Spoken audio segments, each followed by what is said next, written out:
sé si me veis, así. Mirad, como me es imposible llevarme todo esto a la clase, pues he decidido traeros a vosotros aquí a mi pequeño rinconcito, a mi estudio, y enseñaros todos los materiales que existen para poder pintar, ¿vale? Empezamos. Vamos a empezar hablando de los instrumentos que se utilizan, las herramientas que utilizamos para pintar, ¿vale? Después vamos a hablar de los soportes, de sobre qué soportes pintamos.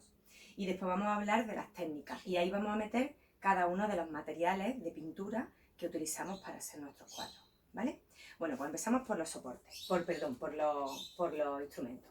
El primer instrumento que se utiliza es la paleta. Una paleta que es un soporte normalmente de madera, puede tener esta forma, las mías están bastante estropeadas, pero vamos, esta ya pesa muchísimo además.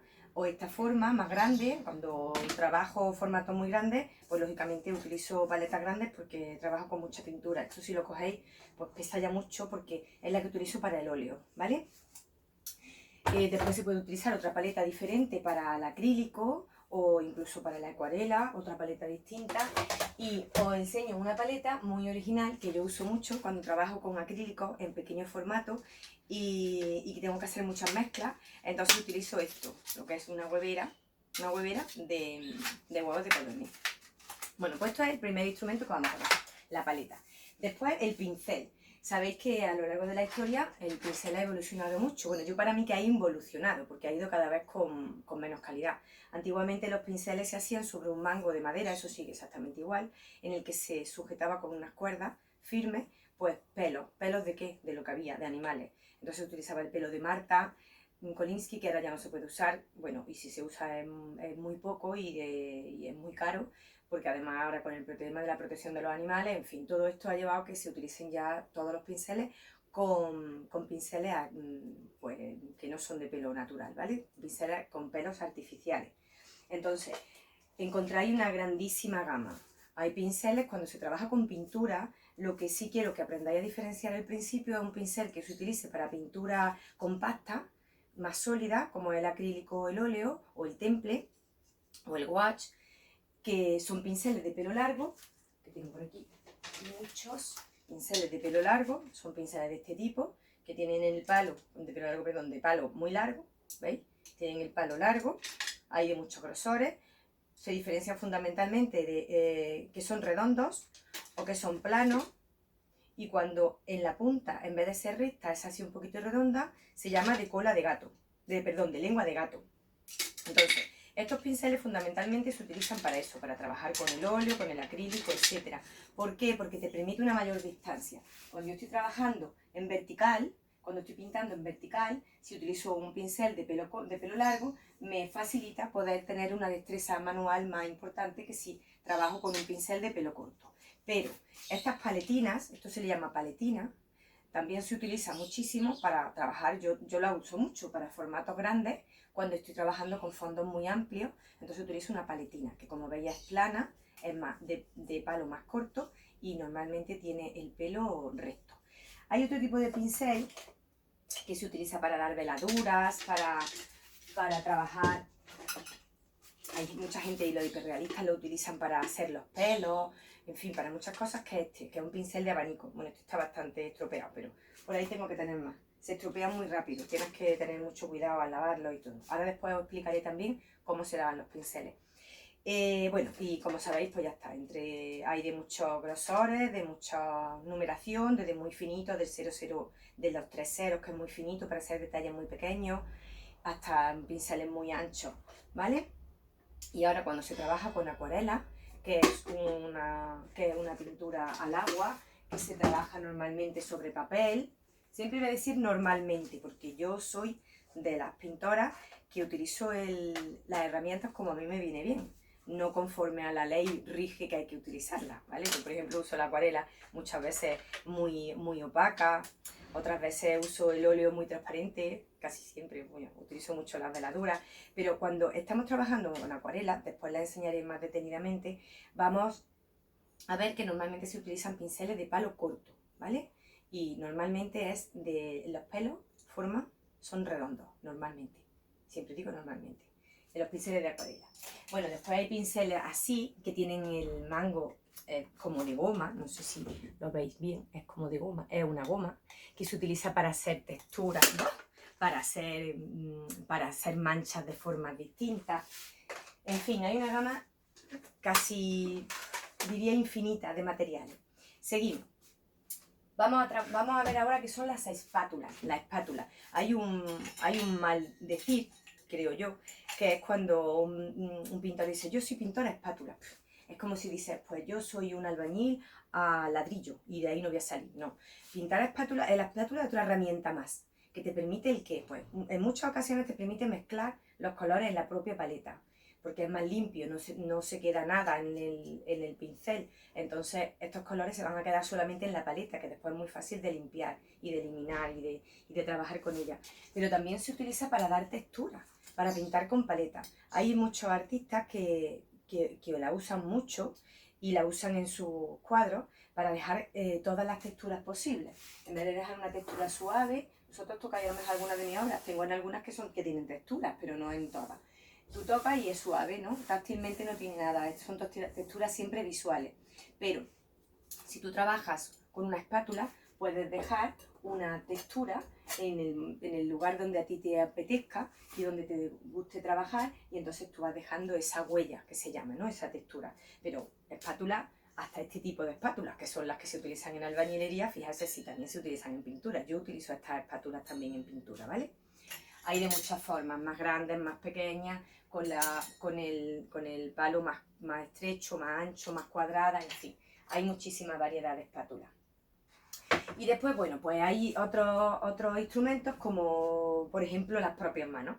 Yo muchas veces cuando, no quiero enseñar todo el cuadro porque es obra inédita y no la puedo todavía enseñar, pero cuando estoy trabajando en una obra, pues igual me apetece dar un refregón con la mano porque necesito ahora mismo captar esa textura o controlar la pintura en ese momento. Los tubos de pintura directamente chorreando por el lienzo o por la tabla, lo que ya os he comentado en clase que es la action painting, y en fin, existen muchísimos instrumentos más. Y uno pues muy común, muy normal y muy útil, que es el caballete. Ahora mismo no tengo aquí ningún caballete porque lo tengo, sí tengo, voy a enseñar el caballete. Bueno, esto es un caballete, uno de los caballetes, no sé si se verá bien. Esto es uno de los caballetes con los que yo trabajo, que son fuertes, son grandes, de madera, que tienen fuerza. Lo que pasa es que cuando trabajo en un formato inmensamente grande, pues ya no uso ni caballete. Un soporte, pues alguna vez una mesa o unos ladrillos o algo para subir un poco el cuadro, o le doy la vuelta, o lo pongo de lado, o me siento, me agacho, me pongo de rodillas, en fin. Hay que hacer mucho malabarismo en muchas ocasiones para pintar un cuadro de gran formato. Pasamos a los soportes. Los soportes que, bueno, pues ¿dónde se pinta? ¿Sobre qué se pinta? Pues empezando desde una pared, como se empezó en la prehistoria, que es el primer soporte que se conoce, los muros, y el que se sigue utilizando. Bueno, me encanta pintar en los muros, me encanta pintar en las paredes. Vamos a pasar a la pintura en tabla, ¿vale? Que es más antigua que la pintura en lienzo. Entonces la pintura en tabla, que ahora mismo, bueno, os voy a enseñar una pequeñita que he traído por aquí. Esto sería una tabla, ¿vale? Que vienen preparadas, yo voy a enseñar las que vienen preparadas, que se venden preparadas directamente, las tablas. Es simplemente un panel con unos listones que lo sujetan para que no se alabee, y después sobre esa tabla hay que echarle una imprimación. Ahora lo explico. Hasta este tipo de tablas que tengo aquí, que me las prepara un carpintero buenísimo, que me hace unas tablas espectaculares, y que es lo mismo, lo que pasa que por detrás pues le pone unos refuerzos para que no se alabeen, ¿vale?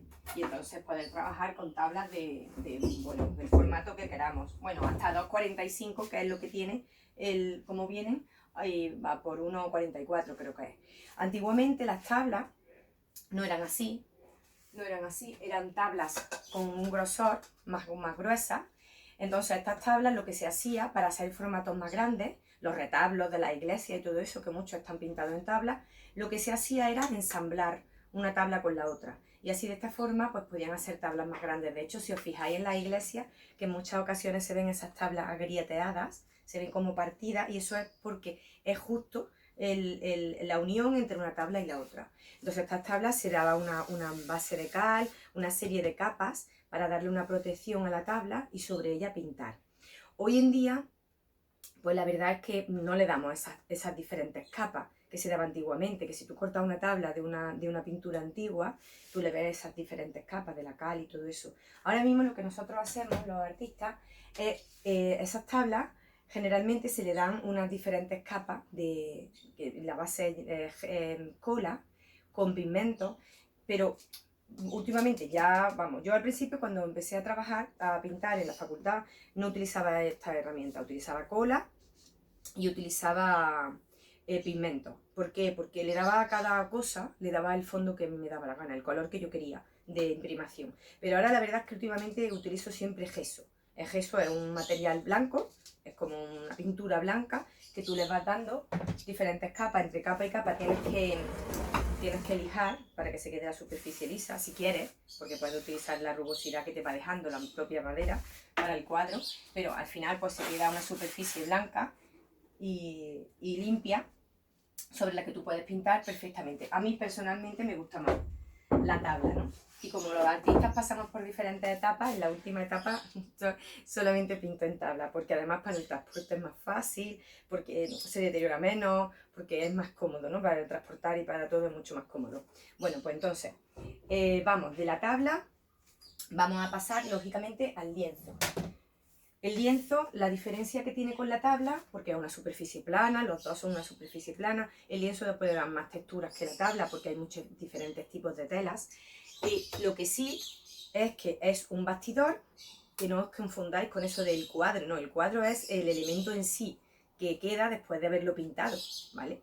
Eso es un cuadro, y un cuadro puede ser en tabla, en lienzo, en una cartulina, en un cartón, en lo que sea, ¿no? El lienzo se compone de dos elementos fundamentales, que son el bastidor, que es esto, que son unos palos de madera que se ensamblan, también se puede hacer artesanalmente, se puede venir de fábrica, tú puedes comprar los palos independientemente y después tú los montas con la forma que quieras y el formato que quieras, y después encima se le pone una tela. Que la tela tengo que ir, yo normalmente uso algodón, esto es que el retal que me queda del tubo, estas telas vienen en unos tubos enormes, enrollados como las telas que se venden para la ropa. Y entonces estas telas, esta de algodón, se tensa sobre el bastidor, que además su propio nombre viene de ahí, de un bastidor. Los antiguos utilizaban, bueno, y todavía los bastidores para bordar, se tensaba en la tela, después se bordaba, pues es lo mismo, es un bastidor y sobre el bastidor se monta la tela, se va agrapando y una vez que se va agrapando se queda como en natural, ¿no? Esta tela, yo tampoco compro telas preparadas, compro tela natural. Y una vez que tengo la tela natural se me queda como la tabla, y a la tabla y a la tela le hago la misma imprimación que le hago a la tabla. Una vez que le hago la imprimación, pues esta imprimación, como veis, puede ser blanca. Bueno, estos son cuadros ya que están empezados, ¿no? Esta base de imprimación la tiene blanca, se ve por detrás, se ve, bueno, una curiosidad que hay muchos artistas que están empezando, lo que sea, no lo saben, no empiezan, y es que cuando tú vas a darle la imprimación a una tela, si no pones alguna herramienta, algo que impida que la tela se pegue a la tabla, pues muy probablemente la tela se te va a pegar a la tabla, porque el gesso tiene una composición de goma que hace como un pegamento, entonces se te estropea. ¿Qué es lo que yo hago? No sé si será lo más correcto o no, pero a mí me ha funcionado siempre. Y es que le pongo cinta plastificada en este lado del bastidor, justo en el lado que pega a la tela, entonces ya eso impide que la tela se me pegue a la tabla y normalmente pues se me queda muy bien montado. Yo no compro nunca lienzos preparados porque, bueno, personalmente no me gustan, no trabajo bien en ellos, pero bueno, cada uno es libre de hacer lo que quiera, ¿no? Entonces, esto es un lienzo preparado con una imprimación blanco, y esto es un lienzo preparado que la imprimación, en vez de tener gesso blanco, pues una imprimación que yo preparo, con lo que he dicho antes, con látex. Perdón, que antes he estado diciendo con cola, con látex, el látex realmente es una cola, ¿no? Pero es como con más adherencia. Con látex y pigmento. Pigmentos primero blanco y después le voy añadiendo pigmentos, dependiendo de lo que vaya a pintar, pues le meto unos pigmentos u otros. En realidad, estos son los elementos fundamentales para pintar, ¿no? La tabla y el lienzo y el muro. Pero después hay infinitos, ¿no?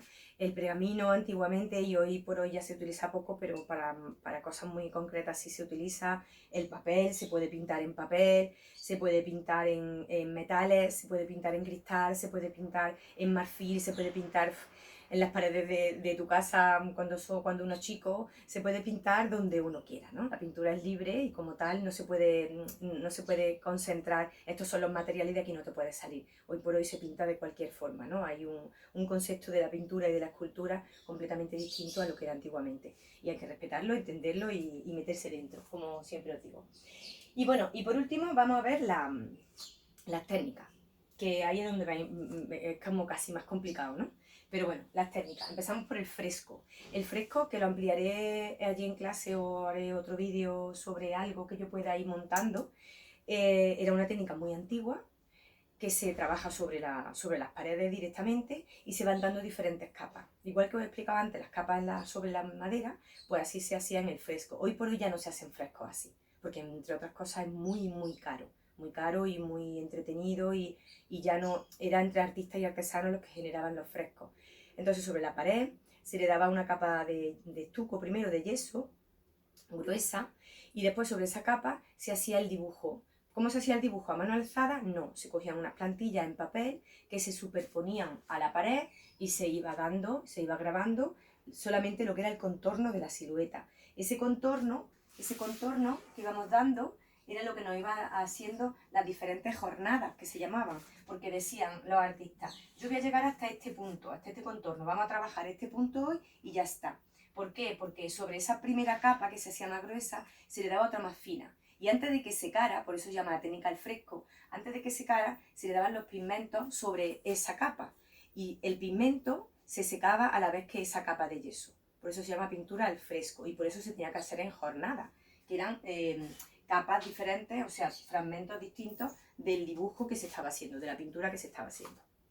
Hoy en día, pues lógicamente, como sabéis, esto ha evolucionado mucho, ya no se hace en fresco, ahora ya se llama pintura mural y se hace pues con diferentes y multitud de materiales, desde aerosoles, como por ejemplo el graffiti, o acrílicos, o pinturas especiales para pared, de exterior, con látex también, utilizando pigmentos y infinidad de cosas. Voy a enseñar lo que son los pigmentos antes de seguir, porque es un material que por sí no se utiliza, pero es la base de absolutamente todas las técnicas, que son los pigmentos.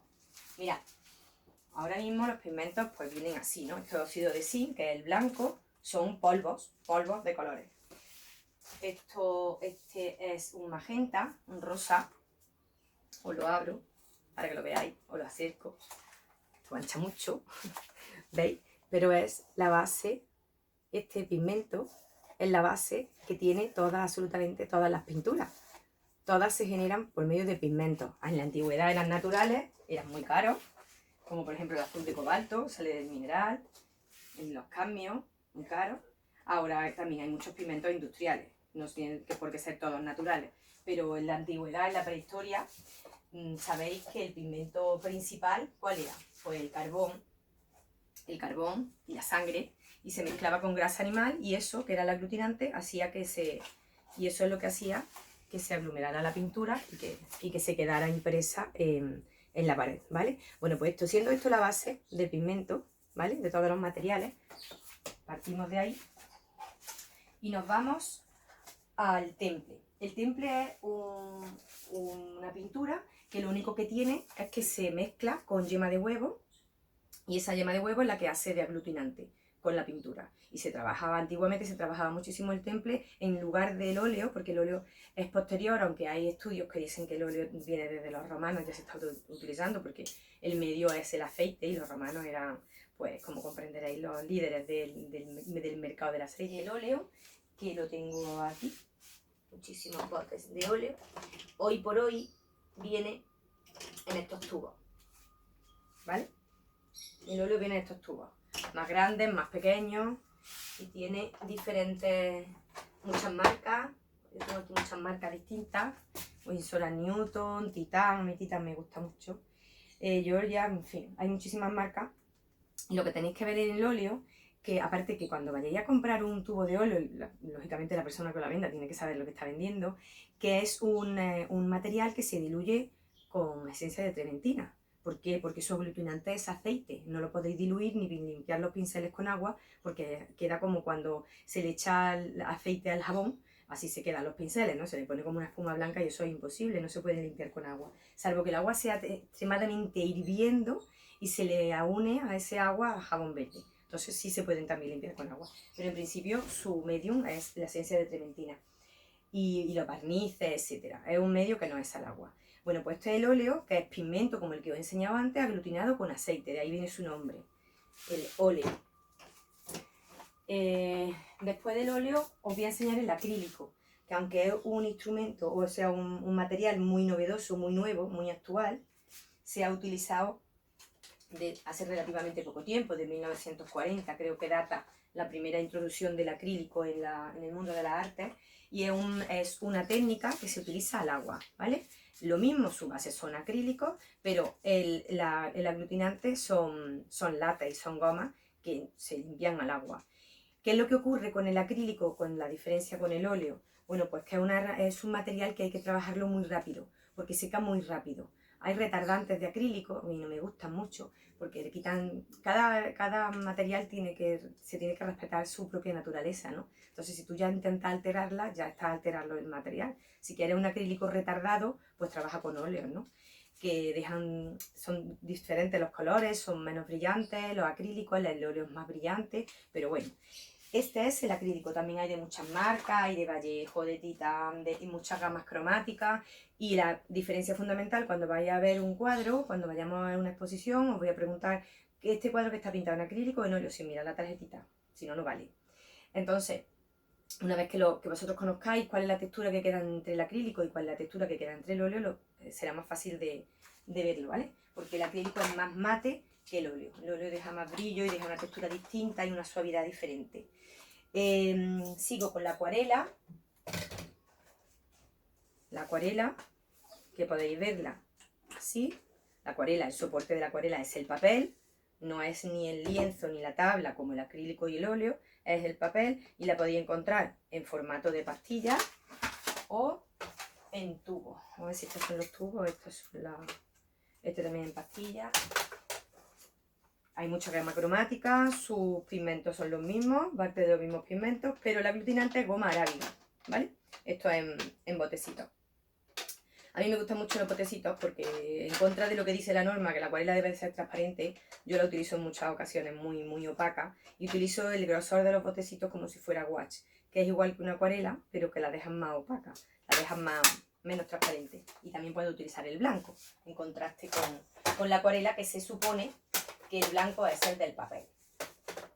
Y seguimos con la encáustica, que lo que tiene de aglutinante, yo no tengo aquí encáustica ahora mismo, pero sí que lo he trabajado, sobre todo en la facultad, que es los mismos pigmentos, pero el aglutinante es cera líquida. Tú mezclas esa cera líquida y después se hacía una cosa muy chula, lo pintábamos sobre tabla y cuando terminábamos de pintarlo hacíamos cosas muy abstractas y la verdad que era bastante chula esa técnica. Llevo años sin tocarla, pero a ver si la retomamos. Pintábamos sobre tabla, hacíamos nuestra pintura aparte, pintábamos y una vez que pintábamos y secaba la cera, con el frío, la cera se solidifica, le dábamos con un soplete. Y entonces empezaban a surgir las capas de pintura que nosotros habíamos dado uno sobre otra y quedaban unos resultados chulísimos. Y bueno, y por último, pues ¿qué os voy a decir de materiales y de técnicas que se pueden usar en pintura? Infinita. Cualquier cosa que un artista utilice para expresarse por medio del color, pues una técnica bienvenida al mundo de la pintura. Puedes trabajar con...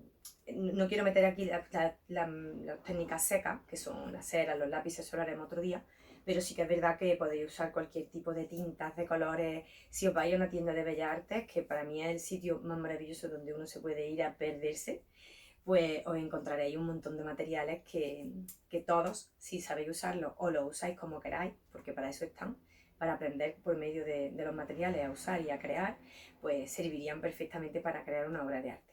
Así que bueno, os animo aquí en mi rinconcito a que vayáis probando algunas de las cosas. Es verdad que algunos materiales son caros, pero poquito a poco se va uno haciendo de muchas cosas. Y si además os gusta, pues genial. Que vayáis probando y que cada uno vaya haciéndose afín a unos materiales en concreto. Que no porque trabajes con unos materiales en concreto. Yo soy un pintor de óleo, no. Los materiales están ahí, es como el que, siempre pongo el mismo ejemplo, el chef que se pone en su cocina y dice, no, yo solamente uso huevo y patata y con eso solamente voy a hacer una tortilla. Pues no, porque tiene una cantidad y una variedad de cosas a tu alcance que con ellas pues puedes hacer las suculencias que hacen en los restaurantes y cada vez más, ¿no? Pues lo mismo. Nosotros con todas las pinturas y todos los materiales y todas las técnicas que sabemos y que poco a poco vamos descubriendo, porque todos los días se descubren cosas nuevas y siguen saliendo cosas nuevas, pues tú te vas generando tu estilo y tu forma de trabajar. Pero siempre sabiendo que los materiales están ahí para tu propio uso y para hacer de ellos lo que cada uno crea que puede sacar de ellos. Así que pues nada, espero que os haya gustado mi visita al estudio. Ya os enseñaré un trocito más algún otro día cuando estemos trabajando con otra técnica y ya está, a trabajar, a crear arte y a vivir feliz.